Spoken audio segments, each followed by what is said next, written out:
Many years ago, I started off poor. I started off broke. I started off pretty stupid. And over the years, I began to study the subject of success. And I had one simple idea that came upon me in my late teens, and I think it was the most important idea that I've ever had. And it was simply this, that if you study successful people and you do what they do, you'll be more successful. And if you study unsuccessful people and you avoid doing what they do, then you will not be a failure. And what I want to talk to you about tonight is some of the principles that I've discovered in over 20 years of research. I have studied successful men and women. I have read biographies and autobiographies. I have looked at the characteristics and principles of them. I've studied philosophy and economics and religion and psychology and metaphysics.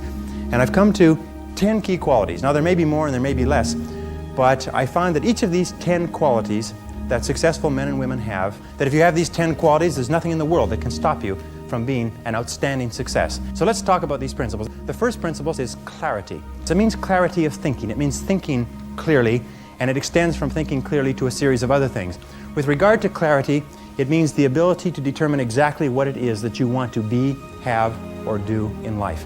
And the more I study successful men and women, the more I find that every single one of them, the top 5%, are very clear about where it is they're going and what it is they want to accomplish. And when I look at unsuccessful men and women, or men and women who seem to be unhappy and floundering, I find that almost invariably they have a very, very limited sense of direction, sometimes no sense of direction at all. As they say, if you don't know where you're going, any road will take you there. If you do not have clear, specific goals for your life, you are doomed forever to work for people who do. And that seems to be the case. And yet only 5% of people have goals. So the key starting point with regard to clarity is to know where it is you're going and what it is you want to be and what it is you want to have and what it is you want to do. The second key with regard to clarity is decisiveness. Be decisive. I've never met a successful person who was indecisive, and I've never met a failure who was decisive. Be decisive. Develop the characteristic and quality of decisiveness. We know that the reason why we are indecisive is because we're afraid of making a mistake. But the terrible thing is that the way that we think becomes a habit, and the habit of indecisiveness can condemn us to failure. We can be talented and intelligent and ambitious, but if we cannot make the hard decisions in our life, and if we cannot make decisions readily, then what happens is we always have to work for people who do make decisions readily.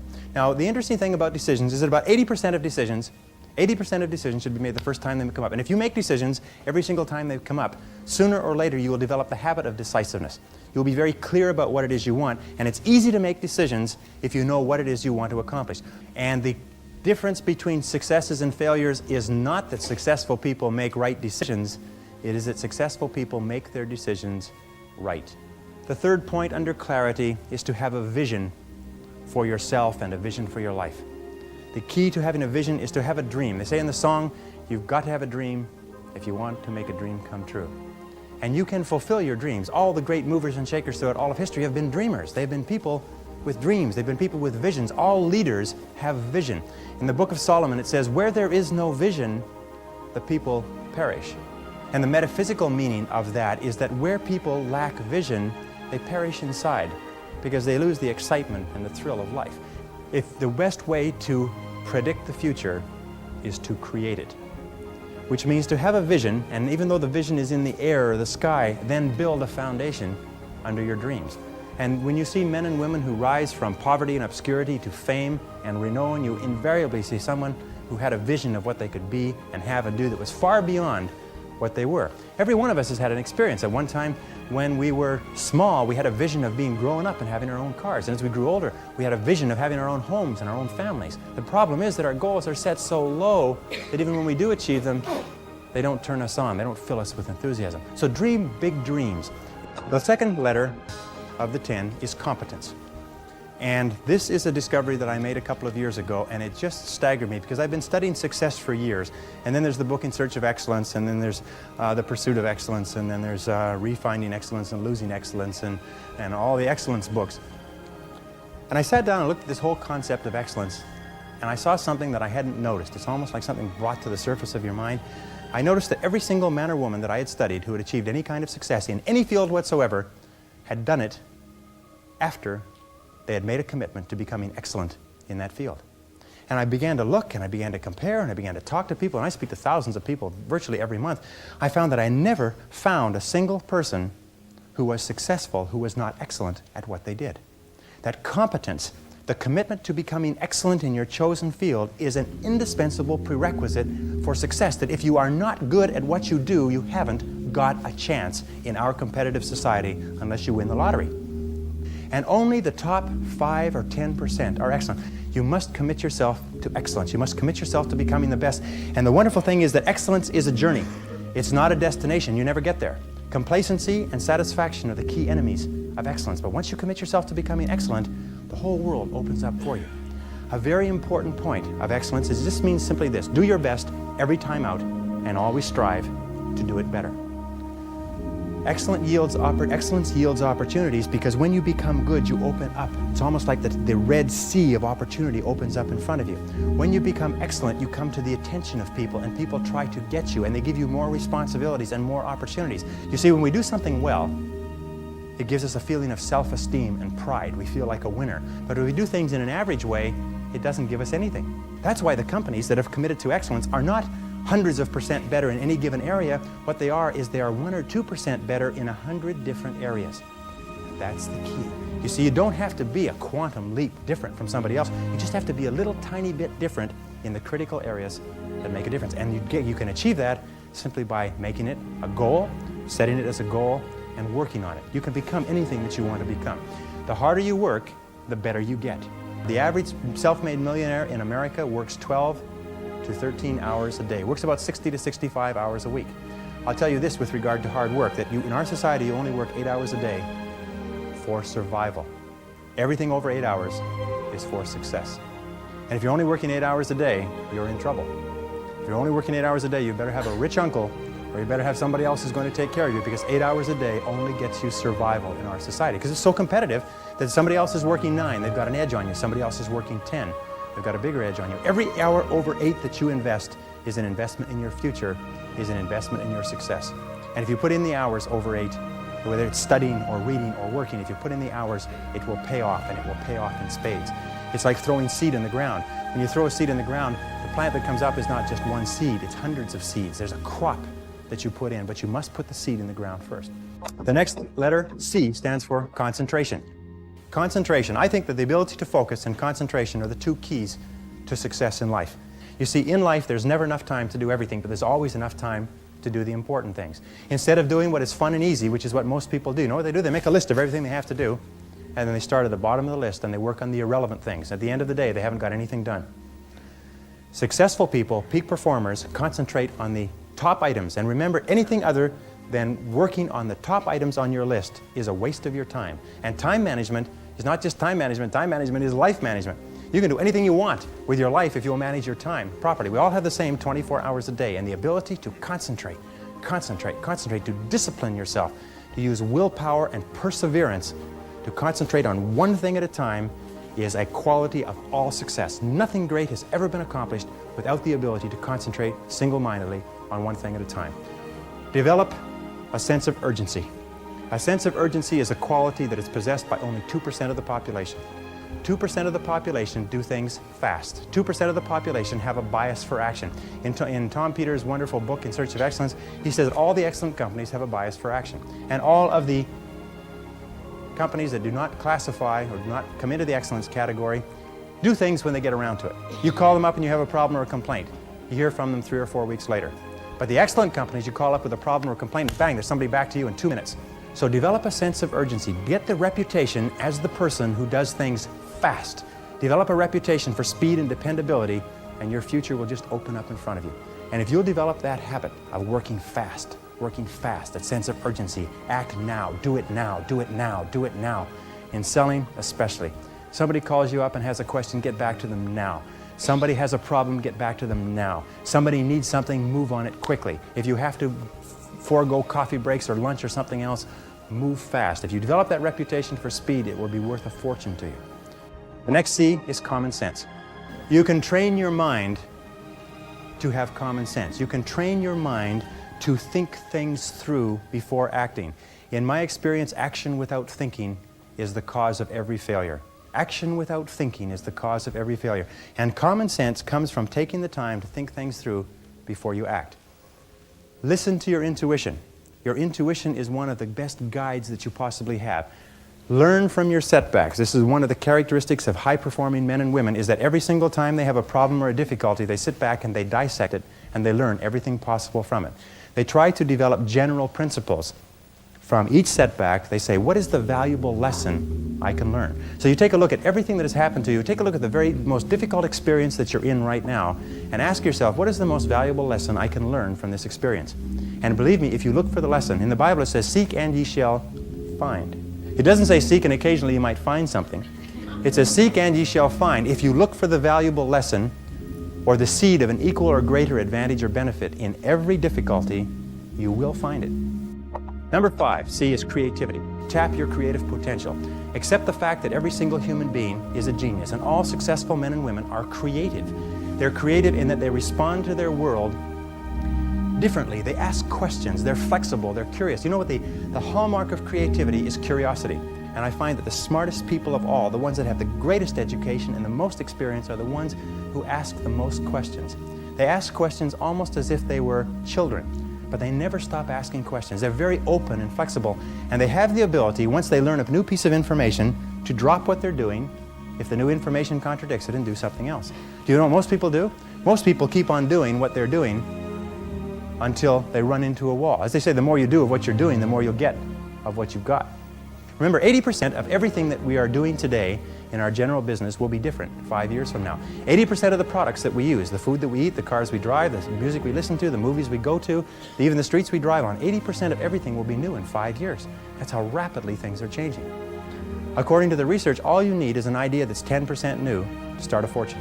If you want to be, I'm going to tell you something, that if you want to be wealthy in life, if you wish to become very wealthy, if you wish to become even a millionaire, you can do it if you're willing to pay the price. But most people become millionaires by offering a good or service that people use all the time, and they offer it just a little bit better. They do it just a little bit faster. They put a little bit more grace or finesse into what they're doing. They handle it, they wrap it, they are more polite. The restaurant that has people coming back to it may have food that's only 5% different, but it's the way the people handle it that's so different. You can do anything you want in life. All you have to do is find an idea that's 10% new, and you'll find it if you flood your mind, read magazines, read books, ask questions, ask why people are doing things the way they're doing. Next is consideration. Consideration is based on the fact that the quality of your relationships with other people more than anything else will determine your success in life. How well you get along with other human beings, your quality of interaction will determine your happiness, your success, your achievements, your wealth, and anything else. And that's very, very true. Develop the people skills that you need to be successful. Take courses in communications. Take courses in effective listening. Take courses in public speaking. You know, one of the most important parts of communicating and getting along well with others is the size of your vocabulary.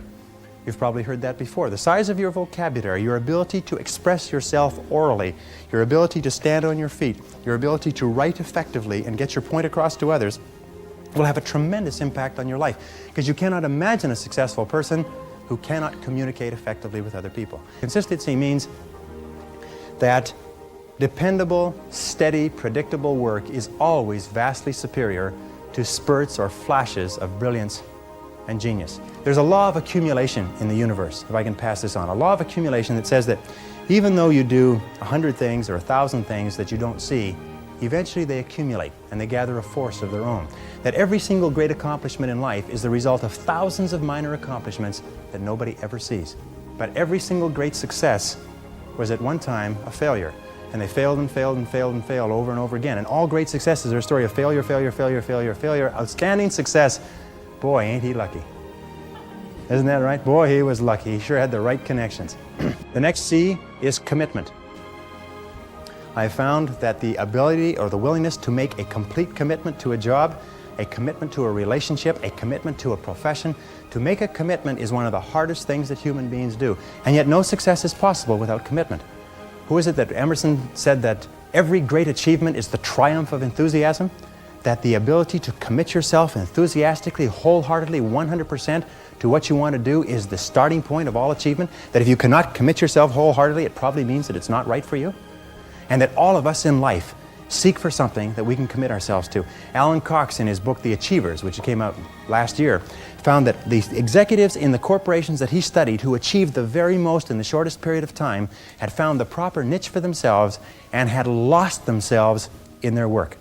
Dr. Shirley Blotnick's study of self-made millionaires. 83 out of 1,500 people became self-made millionaires over 20 years.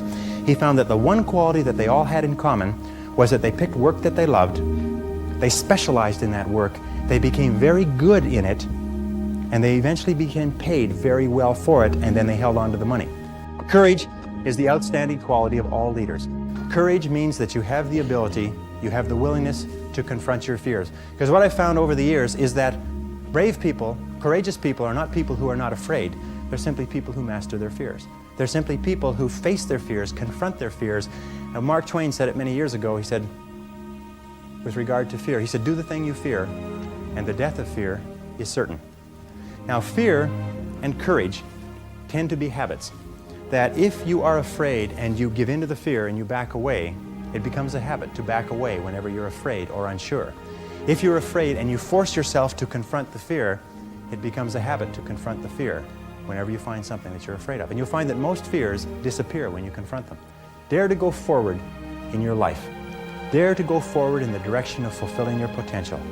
When I was, many years ago, I was a karate student. I was also a karate instructor, and I competed in 3 international championships. And one of the things that I learned from my best karate instructors, and I studied under 6 world champions, is they told me that when you fight, always move forward.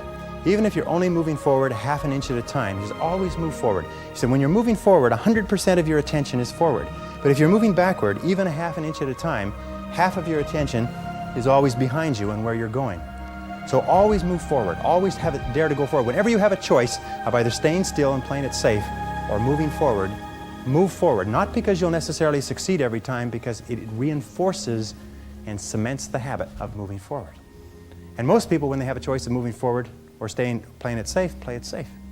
But I think General Douglas MacArthur said there's no security in life, only opportunity. Life is very perverse in a way, because the more we seek security, the less we have it. And the more we seek opportunity, the more we have security.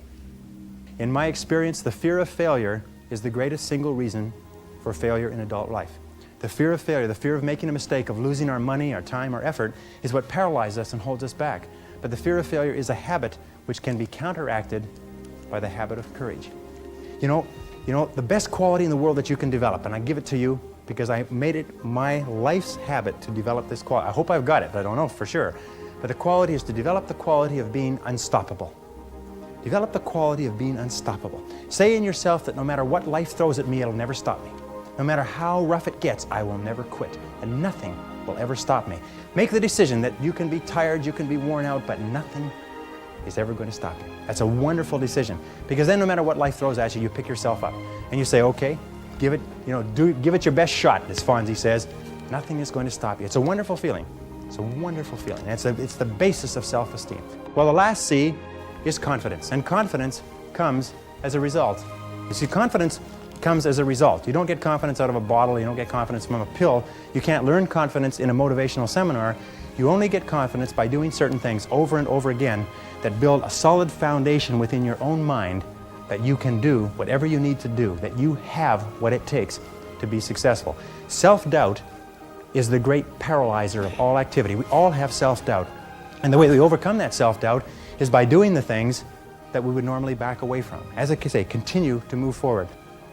Self-confidence begets great achievement. You cannot imagine a successful person with lacking self-confidence.